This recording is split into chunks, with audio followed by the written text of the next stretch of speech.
চড়া রোদে দিন শুরু হলেও রয়েছে বৃষ্টির সম্ভাবনা। বজ্রবিদ্যুৎ সহ হালকা থেকে মাঝারি বৃষ্টি কলকাতা সহ দক্ষিণবঙ্গের সব জেলাতেই। তার সঙ্গে 30 থেকে 50 কিলোমিটার পর্যন্ত গতিবেগে দমকা ঝোড়ো বাতাস বইবে বলে আভাস দেওয়া হয়েছে। আগামী কয়েকদিনে তাপমাত্রার খুব একটা বড়সড় পরিবর্তন নেই। ঝড় বৃষ্টি হলে তাপমাত্রা সামান্য কমবে, আবার রোদ উঠবে, তাপমাত্রা বাড়বে।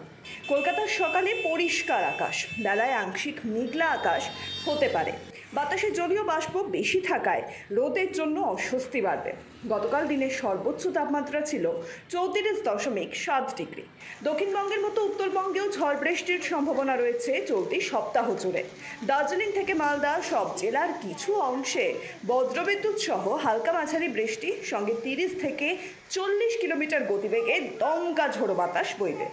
শুক্রবার থেকে ঝড় বৃষ্টির পরিমাণ কমবে উত্তরবঙ্গের জেলাগুলিতে। Bureau report, sky news Bangla.